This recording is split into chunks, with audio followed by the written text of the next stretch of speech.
नमस्कार दोस्तों, मैं मनोज शुक्ला स्वागत करता हूं आप सभी का डिस्कशन विद मनोज के इस प्यारे से चैनल में। और दोस्तों, आज हम जिस वैकेंसी पर बात करने वाले हैं वो है नॉर्दर्न कोल फील्ड लिमिटेड की। और आप सभी जानते हैं ये कोल फील्ड लिमिटेड यानी कोल माइंस, और इसमें इन्होंने असिस्टेंट फोरमैन की वैकेंसीज निकाली हुई हैं। और देखिए, टोटल वैकेंसीज अगेन मैं आपको बता दूं, यहाँ पर जो टोटल वैकेंसीज हैं वो है 150। ठीक है, ये टोटल वैकेंसी है साहब। ठीक है, जल्दी जल्दी बात करेंगे दोस्तों, ज़्यादा टाइम पास नहीं करेंगे, है ना, क्योंकि यही अपना काम है। तो टोटल वैकेंसी कितनी है? 150 है। और क्या बताया मैंने, पोस्ट का जो नाम है ना, पोस्ट नेम भी यहाँ पे लिख देता हूँ ताकि आपको दिखता रहे, असिस्टेंट फोरमैन। ठीक है। अच्छा, मैं एक बात और समझा दूँ आपको, ये कोई हल्की हल्की वैकेंसी नहीं है साहब। यहाँ पर पूरे 47,000 रुपये दाव पे लगे, यानी आपकी मंथली सैलरी है ना, ट्रेनिंग से ही मिलने लग जाएगा आपको। 47,000 रुपये की है इसमें, तो ध्यान रखेंगे। अच्छा, अब इसमें जो चीज़ मांगी गई है मैं वो थोड़ी सी आपको पहले क्लियर कर दूं और फिर मैं बताऊंगा, या पहले डिपार्टमेंट पहले मैं बताया था आपको। देखिए, एक तो है डिपार्टमेंट ENT। ENT आप समझते हैं, इलेक्ट्रॉनिक्स एंड टेलीकम्युनिकेशन। और एक आपका डिपार्टमेंट है मैकेनिकल वाला, और एक आपका डिपार्टमेंट है इलेक्ट्रिकल वाला। ठीक है, इन तीन के लिए वैकेंसीज खुली हुई है। सबसे ज़्यादा पोस्ट जो है ना वो इलेक्ट्रिकल की है, और वो लगभग लगभग 82 है। मैकेनिकल के लिए जो पोस्ट निकली हुई है वो 59 है, और इलेक्ट्रॉनिक्स एंड टेलीकम्युनिकेशन के लिए जो निकली हुई है सिर्फ 9 है। आप इन सबको जोड़ दोगे तो टोटल पोस्ट आपको मिल जाएगी 150 है। क्लियर कहानी? अच्छा, कौन कौन से लोग अप्लाई कर सकते हैं, थोड़ा सा वही बताता हूँ। देखिए, पहला तो है कि आपको 10th पास होना चाहिए, है ना। वाह सर, क्या बात बताई आपने कि 10वीं तो पास ही नहीं होंगे तो 47,000 की जॉब कोई ऐसे ही दे देगा अपने को। दूसरा, इन्होंने कहा है आपके पास डिप्लोमा हो, है ना, डिप्लोमा हो, या फिर और करके लिखा हुआ है हायर इंजीनियरिंग, है ना। हायर मतलब हायर डिग्री या कुछ भी हो सकता है, तो यानी डिप्लोमा डिग्री दोनों वाले कर सकते हैं ऐसे। हाँ, लेकिन कौन सी ब्रांच वाले कर सकते हैं बताऊंगा। जैसे मैकेनिकल में आप देखो, कई लोग के पास प्रोडक्शन इंजीनियरिंग होती है, लेकिन वो लोग मैकेनिकल वाला नहीं भर सकते हैं। कौन भर सकते हैं वो ब्रांच वाइज इन्होंने बताया हुआ है, तो मैं उस पर अभी आपको ले चलूंगा। तो फिलहाल के लिए मैंने आपको जो समझाया उसको आपने ध्यान से सुनना है। देखिए, फीस जो आपको देनी है ना वो, अच्छा, फीस सबके लिए नहीं है ना। फीस किस किस को नहीं भरनी, पहले मैं ये भी सिखा दूं यहाँ पर जरा। देखिए, जैसे कि SC हो गई, ST हो गई, ठीक है, और कौन कौन होते हैं, एक्स सर्विसमैन हो गए, है ना, और भी जो लोग हैं। अब देखो, जिनको देनी है पहले तो वो सुन ले ध्यान से। जैसे कि एक तो जनरल कैटेगरी वाले लोग हो गए, इनको देनी पड़ती है अनरिजर्व वालों को। ठीक है, OBC वालों को भी देनी है भैया फीस ये। और फीस कितनी मैं बताऊंगा, अभी मैं आ रहा हूँ उसी पर, है ना। और कौन बचा आपका, इकोनॉमिक वीकर सेक्शन वालों को भी ये फीस भरनी है। तो ये जो तीन लोग हैं इनको तो ये भरनी ही भरनी है, जिनको नहीं भरनी है वो यहाँ पर लिखा हुआ है। ठीक है, इनके लिए कोई फीस नहीं है ना, नो फीस, इनके लिए नो फीस है साहब। अब कितनी फीस है वो सुनिए। 1,000 रुपये तो आपके हो गए एप्लीकेशन फीस के, है ना, ये एप्लीकेशन फीस है। प्लस इसके बाद आपको 180 रुपये और देने हैं, ये आपका GST कट रहा है यहाँ पर। ठीक है, तो टोटल जरा मुझे बताइए कितना हो गया भैया, ये हो गया 1,180 रुपये। ठीक है, तो ये देना है, इनके जेब से निकालेंगे ये लोग, जनरल, OBC और इकोनॉमिक वीकर सेक्शन। ठीक है, अब वो इन्हें इतना अमीर क्यों समझते हैं उसमें हम बाद में जाएंगे, उसमें हम कभी बड़ी चर्चा करेंगे।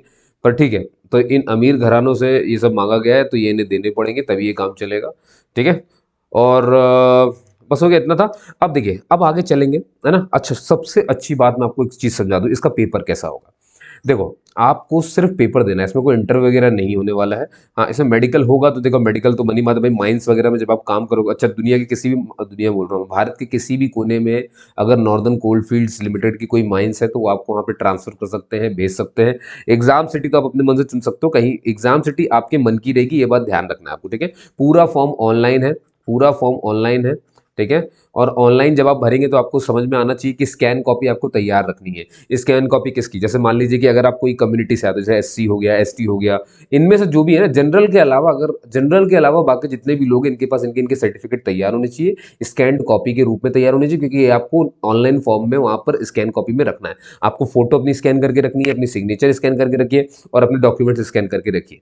क्लियर है कहानी ना? ये सब वहाँ पे आपको फॉर्म में अपलोड करना पड़ेगा। वैसे सबसे बढ़िया तो यही होता है कि ये सारा कुछ लेकर के ऑनलाइन पहुंच जाओ, ताकि अब स्कैन वगैरह, क्योंकि इसको रीसाइज करना, साइज बनाना, है ना, कंपोजिट करना, ये सब बड़ा दिक्कत हो जाता है। तो अगर आपको माइक्रोसॉफ्ट वर्ड और ये प्रिंट विंट और ये रिसाइज ये सब करना नहीं आता है तो प्लीज़ करके आप ऑनलाइन चले जाएंगे, वो ज़्यादा बेहतर रहेगा। ठीक है, अच्छा, और क्या बताने वाला था, ये इतनी चीज़ें हो गई, 150 वैकेंसीज और ये सब मैंने आपको कुछ कुछ बता दिया। तो ऑनलाइन फॉर्म का भी मैंने आपको बताया, पूरी तरीके से ऑनलाइन है। इन्होंने साफ साफ बोला है कोई भी चीज़ इनको ऑफलाइन मत भेज देना कि इनका एड्रेस आपको दिख रहा है, ये रहा, यहाँ पे आपने भेज दिया तुरंत, नहीं, ऐसा नहीं करेंगे आप। आपका जो पूरा पेपर होना है ना, जो पूरा पेपर होना, जो सिलेक्शन है भैया, मैं पहले बता दूं, आपका सिलेक्शन सिर्फ और सिर्फ पेपर पर ही निर्भर है। यानी और पेपर कैसा होना, ऑनलाइन होना, तो यानी कि सीबीटी कंप्यूटर बेस्ड टेस्ट है। कैसा टेस्ट है भैया, कंप्यूटर बेस्ड टेस्ट है। अब इसमें दो सेक्शन रखे गए हैं, एक है सेक्शन ए और एक है सेक्शन बी। सेक्शन ए जो है वो आपका पूरी की पूरी तरीके से टेक्निकल सेक्शन है, और सेक्शन बी जो है वो आपका पूरी तरीके से नॉन टेक्निकल सेक्शन है। तो टेक्निकली मतलब जैसे मान लो कि अगर आप इलेक्ट्रॉनिक्स एंड टेलीकम्युनिकेशन का भरते हो, तो आपकी टेक्निकल फील्ड से जुड़े हुए करीब करीब 70 सवाल इसमें आएंगे, है ना। कितने आएंगे भैया, 70 सवाल आएंगे, 70 मार्क्स के ही होंगे। 70, एक एक क्वेश्चन एक एक मार्क्स का है, ठीक है। और वही नॉन टेक्निकल से हो जाएंगे 30 क्वेश्चन। अब नॉन टेक्निकल में क्या क्या आता है, अब पहले टेक्निकल की मैं बात कर लूँ। जैसे मान लीजिए मैकेनिकल वाले हैं, तो उनके लिए जो ए सेक्शन है उसमें पूरा मैकेनिकल के सवाल होंगे, है ना। तो उन्होंने जो भी अपने ग्रेजुएशन या डिप्लोमा के दौरान पढ़ा है उससे जुड़े 70 सवाल रहेंगे, ठीक है। ऐसे इलेक्ट्रॉनिक्स वाले, इलेक्ट्रिकल वालों के लिए इलेक्ट्रिकल का रहेगा, ठीक है। तो यहाँ पर जो लिखा है ना डिप्लोमा और ये जो हायर डिग्री है, ये आपकी अपनी रिस्पेक्टिव फील्ड में होनी चाहिए। कौन कौन सी ब्रांच है वो भी आपको मुझे बताना और बचा हुआ है। एक बात और समझा दूं कि देखिए, जब आप सीबीटी देते हैं, कंप्यूटर बेस्ड टेस्ट देते हैं, तो आपको मालूम है कि इसमें निगेटिव मार्किंग होती है, लेकिन यहाँ पर इसमें कोई भी निगेटिव मार्किंग नहीं है, ठीक है। ये याद रखना है आपको, no negative marking, no negative marking, यानी कि आप सारे के सारे लगा के आ सकते हो, बेधड़क लगा करके आ सकते हो, कोई भी नेगेटिव मार्किंग नहीं है, बार बार रिपीट कर रहा हूँ। इसलिए सारे सवाल लगा करके आएंगे, बढ़िया बेधड़क से लगा के आएंगे, ठीक है। और हाँ, और सही होने पर एक आंसर, मतलब एक नंबर मिल भी जाएगा आपको, ठीक है। इन्होंने कट ऑफ भी डिसाइड किया हुआ है, जैसे कि ये जो हमारे जनरल वाले, ओबीसी वाले और इकोनॉमिक वीकर सेक्शन है। अब आपको मालूम चल गया ना, टोटल सवाल कितने हो गए भैया, टोटल सवाल हो गए 100, और टोटल मार्क्स भी कितने हो गए, 100 मार्क्स हो गए, ठीक है। तो मिनिमम कट ऑफ मार्क्स कितना है कि मतलब आगे मैं जा सकता हूं, तो देखिए 100 में से जनरल, ओबीसी और ईडब्ल्यूएस वाले को 50 नंबर लाने पड़ेंगे, है ना, ये मिनिमम क्वालिफाइंग मार्क्स हो गए। और वहीं पर एससी एसटी और ये सब, इन सबको लेकर के आने पड़ेंगे 40 मार्क्स, ठीक है। तब आप सीबीटी में पास माने जाएंगे। लेकिन मेरी बात बहुत ध्यान सुनना, जो मेरिट लिस्ट तैयार होने वाली है वो इसी सीबीटी यानी कंप्यूटर बेस्ड टेस्ट में जो आपके नंबर आएंगे ना, उसी पे तैयार होगी। जैसे मान लीजिए कि आप क्या करें, आप जनरल वाले थे और आपने 50 मार्क्स ले आए आप, तो आपने कट ऑफ तो पार कर लिया। लेकिन एक बात सुनो, क्या इन्होंने बोला है कि जो सीबीटी में ज़्यादा से ज़्यादा नंबर लाएगा उसी के होंगे? तो अब मान लो आप 50 लेकर के बैठे हो अब आपको लग रहा है कि आपको बुला लिया गया डॉक्यूमेंट वेरिफिकेशन के लिए, तो आप डॉक्यूमेंट वेरिफिकेशन के लिए जाओगे। डॉक्यूमेंट वेरिफिकेशन आपको सब कुछ सही भी है, लेकिन मान लीजिए किसी के 60 नंबर है, तो उसका सिलेक्शन पहले हो जाएगा। तो इसीलिए मैं बोल रहा हूँ, यहाँ पे कट ऑफ की तैयारी मत करना, हमेशा एक्स्ट्रा तैयारी करना, बहुत ज़्यादा मार्क्स लाने हैं। यहाँ पर जिसके सबसे ज़्यादा नंबर होंगे बस वही सिलेक्ट होने वाला है। क्यों? क्योंकि एक ही क्राइटेरिया है, सिर्फ पेपर हो रहा है, इसके अलावा कुछ नहीं हो रहा है। हाँ, अब जैसे मान लीजिए कि आपने ऑनलाइन टेस्ट अपना पार कर लिया, ठीक है। जब आप डॉक्यूमेंट वेरिफिकेशन के लिए जाओगे तो साथ में आपका मेडिकल एग्जामिनेशन भी होगा, ठीक है। अब मेडिकल एग्जामिनेशन तो भैया ये बिल्कुल नहीं छोड़ेंगे। तो अगर ये सब पास हो गए तो इसके बाद मेरिट तैयार होगी। और मेरिट में मैं बता रहा हूँ, ये सिर्फ ऑनलाइन टेस्ट जो आपका सीबीटी वाला हुआ है ना, ये सिर्फ उसी के नंबर देखने वाले हैं। इसीलिए पहले से ही बहुत अच्छे से सीबीटी पर ध्यान देना है आपको। क्लियर है कहानी? चलिए अब मैं बता देता हूँ आपका जो एक जो चीज़ बची हुई है, जैसे कि कौन कौन सी ब्रांच वाले भर सकते हैं, तो ये हमारा वीडियो भी यहाँ पे हो जाएगा, है ना। बाकी तो मैंने आपको समझा दिया कि ये देखो जरा, ये इकोनॉमिक्स, ये असिस्टेंट फोरमैन की खुली हुई है, ग्रेड सी भर्ती है आपकी सारी की सारी, ठीक है। जैसे ये इलेक्ट्रॉनिक एंड टेलीकम्युनिकेशन, मैकेनिकल हो गया और ये इलेक्ट्रिकल हो गया, ठीक है। और आप देखोगे कि किसी भी एक को पकड़ लो, जैसे ये 10वीं मेट्रिकुलेशन मतलब 10वीं मांगी, और डिप्लोमा या हायर कोई भी क्वालिफिकेशन जिसमें 3 साल तो मिनिमम होने ही चाहिए, मतलब 3 साल आपने पढ़ाई की हो, तो इलेक्ट्रॉनिक्स इंजीनियरिंग में मांगा गया है। ऐसे मैकेनिकल के लिए देखोगे तो यहाँ पे मैकेनिकल लिखा हुआ है, इलेक्ट्रिकल के लिए देखोगे यहाँ पे इलेक्ट्रिकल लिखा है, लेकिन यहाँ पे ब्रांच नहीं लिखा है, तो ब्रांच में नीचे बता रहा हूँ। अब एक और चीज़ आती है आपके दिमाग में कि सर डेट क्या है। तो देखो भैया, जो इसकी ओपनिंग डेट है ना, सबसे अच्छी बात देख लो ध्यान से, आज 15 है ना। और इसकी जो ओपनिंग डेट आज 15 ही है ना, मैं एक बार चेक कर लूँ, आज 15 है, ठीक है। और इसकी जो ओपनिंग डेट है वो 16 है, यानी कल से शुरू हो रही है ना। मैं यहाँ पे बता देता हूँ आपको, 16 जनवरी से 2024 से ये फॉर्म ओपन हो रहा है। और इसकी जो लास्ट डेट है ना, जो लास्ट डेट है वो 5 फरवरी है, 5 फरवरी 2024। तो आपको लास्ट डेट का इंतजार तो करना नहीं है, मैंने इसीलिए वीडियो पहले बनाया है ना, कि ताकि आप इसे अच्छे से देख पाए और समझ पाए, ठीक है। अब चलते हैं ब्रांच की तरफ, चलिए देखें, आ जाते हैं अच्छा ये वैकेंसीज हैं कि मतलब जैसे अगर कोई देखना चाहे कि भैया कितनी कितनी वैकेंसीज किसके लिए, जैसे जनरल वालों के लिए आप यहाँ पे देख सकते हो कि इलेक्ट्रॉनिक्स टेलीकम्युनिकेशन में 6 है टोटल, और यहाँ पर असिस्टेंट फॉर मैकेनिकल के लिए एक्सकेवेशन में उनका डिपार्टमेंट जो है कैडर उनका ये लगेगा 25 पोस्ट है। और फिर यहाँ पर इलेक्ट्रिकल में भी 2 इन्होंने ओपन किए हुए, एक्सकेवेशन और इलेक्ट्रिकल मैकेनिकल। तो यहाँ पर एक्सकेवेशन के लिए 21 और इलेक्ट्रिकल एंड मैकेनिकल के लिए 15 है। ठीक है, तो और ये बैकलॉग वैकेंसीज भी है बाकी, ये देखो हर डिपार्टमेंट अपना अपना देख सकता है। ठीक है, ये ध्यान रखना है आपको। और यहाँ पे पर्सन विद बेंचमार्क डिसेबिलिटी और ये एक्स सर्विसमैन के लिए यहाँ पर पोस्ट जो दी हुई है, तो पहले आप इनको जरूर देख लें, उसके बाद ही फॉर्म भरे, है ना, ताकि गड़बड़ी ना हो। चलिए अब देखिए, ये रहा जो सबसे इंपॉर्टेंट है आप लोग के लिए भाई, कि जैसे मान लो मुझे इलेक्ट्रॉनिक्स एंड टेलीकम्युनिकेशन भरना है। अब मेरी ब्रांच ये देखो, जो यहाँ इस डब्बे पे लिखा है ना दोस्तों, ये वो ब्रांच है जो इसे नहीं भर सकते। देखो साफ साफ लिखा हुआ है, not eligible branches of diploma BE या बीटेक। आपने कोई भी किया हो, ये वाली ब्रांचेस इस फील्ड को नहीं भर सकती। तो कौन कौन से, जैसे मान लो किसी ने इंस्ट्रूमेंटेशन किया है, वो इसे नहीं भर सकता, इंस्ट्रूमेंटेशन एंड कंट्रोल नहीं भर सकता, इलेक्ट्रिकल वाला इसको नहीं भर सकता, इलेक्ट्रिकल वाला नीचे भर सकता है ना, जो नीचे थर्ड पोस्ट है वो वाली भर सकते हो। इंस्ट्रूमेंटेशन इंस्ट्रूमेंटेशन जिसमें लगा वो तो कोई भर ही नहीं सकते। अच्छा एक और देखो, electronics engineering degree in combination with any of the above branch. अब मान लो आपके पास इलेक्ट्रॉनिक्स इंजीनियरिंग की डिग्री तो है, लेकिन इन्हीं ऊपर जो दी हुई है इनमें से किसी के साथ कॉम्बिनेशन में तो आप नहीं भर पाओगे। क्लियर है कहानी। और diploma in any other branch other than electronic, और डिप्लोमा वालों को लिए बात ध्यान सुनो भैया, जो इन्होंने इलेक्ट्रॉनिक्स से हट करके किसी और में किया है वो तो बिल्कुल एलिजिबल नहीं है। अब कौन एलिजिबल है, तो यहाँ देखो जरा लिखा हुआ है, जैसे इलेक्ट्रॉनिक्स वाले भर सकते हैं, इलेक्ट्रॉनिक्स एंड कम्युनिकेशन यानी ईसी ब्रांच भर सकती है, ईसी और ईटी ब्रांच भर सकती है, बस ये दो भर सकते हैं, और अकेला इलेक्ट्रॉनिक्स वाला भर सकता है। ठीक है ना, ई वाला, सॉरी ये देखो लेगा ना, इंजीनियरिंग इन इलेक्ट्रॉनिक्स, ये रहा। तो ई ईटी ईसी ये वाले लोग इसे भर सकते हैं, इसके अलावा कोई भी इसे नहीं भर सकता। आओ जरा मैकेनिकल के लिए मैं बताता हूँ आपको। मैकेनिकल के लिए इनने साफ साफ बोला, देखो प्रोडक्शन वाले नहीं भर सकते, मैकेनिकल इंजीनियरिंग वाले भर सकते हैं।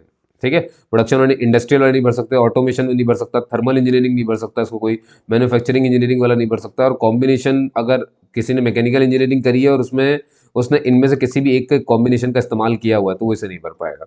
ऐसे सेम आ जाओ असिस्टेंट फोरमैन इलेक्ट्रिकल ट्रेनिंग के लिए, तो यहाँ देखो आपको दिखेगा ये ट्रिपल ई ब्रांच हो गई, इंजीनियरिंग डिग्री इन ई, तो ये हो गई ट्रिपल ई ब्रांच, तो ट्रिपल ई वाले भर सकते हैं। ठीक है, तो यही तो लिखा हुआ है यहाँ पे, electrical and electronics engineering triple E वाले भर पाएंगे बस। बाकी इसके बाद देखो इंस्ट्रूमेंटेशन नहीं एंड कंट्रोल नहीं, आईसी ब्रांच नहीं भर सकता, पावर सिस्टम वाले नहीं भर सकते, पावर इलेक्ट्रॉनिक, पावर इंजीनियरिंग, और इसके साथ किसी ने भी कॉम्बिनेशन करी है इलेक्ट्रिकल इंजीनियरिंग के साथ तो वो इसे नहीं भर सकता है। तो यहाँ पर जो लिखा है ना ये बहुत क्लियर है, आप इसी के साथ सिर्फ भर पाते हैं, अगर ये ही है तो ही भरोगे, इसके अलावा कुछ और है तो नहीं भर पाओगे। क्लियर है कहानी, बस बहुत बढ़िया। बाकी मैंने सैलरी आपको बता दी थी अगर आप सिलेक्शन हो गए। हाँ ट्रेनिंग पीरियड मैंने आपको नहीं बताया, ट्रेनिंग पीरियड जरूर बताता हूँ। देखिए जो इलेक्ट्रॉनिक्स एंड टेलीकम्युनिकेशन वाला जो असिस्टेंट फोरमैन जो भी सिलेक्ट होंगे उनको 1 साल की ट्रेनिंग है ना, बाकी जो भी लोग हैं उनको सबको 2 साल की ट्रेनिंग है। ठीक है, ये पता होना था आपको। और मैं बता देता हूँ कुछ और काम का, तो एज लिमिट जरूर जरूर है इंपॉर्टेंट, ये भी मैंने अभी नहीं बताई थी, यही बता देता हूँ। तो आपको मालूम है, देखिए मिनिमम एज जो है भाई वो 18 साल है, और जो मैक्सिमम एज आपको दिखेगी, और ये मैं जनरल, है ना, जनरल के हिसाब से बताता हूँ, सिर्फ जनरल और इकोनॉमिक वीकर सेक्शन इनके लिए सेम रहता है। तो मिनिमम कितनी एज होगी 18 और मैक्सिमम कितनी हो गई 30। अब मान लो भाई कि अब आप आते हो किसमें, SC ST में, तो आपको 5 साल की छूट यानी 5 साल एक्स्ट्रा बढ़ा लो आप, तो आपके लिए 30 नहीं आपके लिए 35 हो जाएगी। ठीक है, ओबीसी वालों को 3 साल की छूट मिल जाती है। अब ये जो नीचे है ये फिजिकली हैंडीकैप और ये दिव्यांग हमारे भाई बहन जो होते हैं उनके लिए, तो अगर दिव्यांगजन में ये जनरल कैटेगरी से आते हैं 10 साल, अगर ऐसे दिव्यांग भाई जो ओबीसी नॉन क्रीमी लेयर से आते हैं उनको 13 साल, और दिव्यांगजन जो SC ST से आते हैं उनको 15 साल मिलती है। ठीक, और एक्स सर्विसमैन को आपको मालूम है 3 साल उनके रेंडर्ड सर्विस के बाद से दिखाई देती है ना, जो मिलती है वहाँ पर। और जो डिपार्टमेंटल कैंडिडेट्स हैं जो पहले से इस डिपार्टमेंट में है किसी और पोस्ट पर हैं इससे नीचे, तो उनके लिए तो कोई लिमिट ही नहीं है, कोई एज लिमिट है ही नहीं, वो तो कितने भी साल के वो सब भर सकते हैं। क्लियर है कहानी। चलिए बाकी मैंने फीस के बारे में आपको बता ही दिया था क्या कैसा रहेगा, सिलेक्शन प्रोसेस मैंने आपको समझा दिया है, ये पूरी बातें मैंने आपको बता दी है ना, ये बहुत ध्यान सुनना। हाँ ये बताना जरूर भूल गया हूँ मैं अभी कि CBT आपको ये तो मैंने बता दिया था, सेक्शन ए और सेक्शन बी होना है। सेक्शन ए में 70 क्वेश्चन, सेक्शन बी में 30 क्वेश्चन, सेक्शन ए जो है वो टेक्निकल है और ये जो है वो नॉन टेक्निकल है। ठीक है, अच्छा ये जो सेक्शन ए इसके लिए आपको 90 मिनट मिलेंगे, है ना, कितने मिनट मिलेंगे, 90 मिनट मिलेंगे। तो नहीं सॉरी 90 मिनट तो पूरे टेस्ट के लिए, CBT पूरा 90 मिनट में होगा, है ना, ये ध्यान रखना है। अलग से नहीं, पूरा 90 मिनट में आपको खत्म करना है, ये आपको ध्यान रखना है। सब कुछ एमसीक्यू के फॉर्म में रहेगा, ऑब्जेक्टिव टाइप रहेंगे, सही होने पर 1 मार्क्स, गलत होने पर कोई कटिंग नहीं हो रही, कोई नेगेटिव मार्किंग नहीं है। अच्छा, अब आपके दिमाग में चल रहा होगा सर नॉन टेक्निकल में क्या आएगा? देखो नॉन टेक्निकल में बेटा आएगा जनरल नॉलेज हो गया, जनरल अवेयरनेस हो गया, रीजनिंग हो गई, वर्बल एंड मेंटल एबिलिटी हो गई, और ये थोड़ी सी मैथ्स आ जाएगी। ठीक है, 30 नंबर में ये सब कुछ आना है। इंग्लिश हिंदी दोनों मीडियम आपको वहाँ पे उपलब्ध रहेगा। सिटीज़ आप अपने हिसाब से चुन लेंगे कहाँ से आपको पेपर देना है। ठीक है, और ये क्वालिफाइंग मार्क्स जो मैं कह रहा था आपसे, देखो जरा, ये जो जनरल वाले और इकोनॉमिक वीकर सेक्शन वाले हैं इनको 50 मार्क्स लाने होंगे, और जो SC ST, ex serviceman, OBC और पर्सन विद बेंचमार्क डिसेबिलिटी, इन्हें 40 मार्क्स। ये मिनिमम क्वालिफाइंग मार्क्स है। इससे सिर्फ आप क्वालिफाई करोगे CBT, सिलेक्शन नहीं होगा, सिलेक्शन आपका होगा हायर नंबर पर, तो हायर नंबर तो लेकर के आना पड़ेगा। ठीक है, और ये मैंने बता दिया था कि मेडिकल एग्जामिनेशन होगा, इसके बाद ही आपको आगे जाने देंगे वो।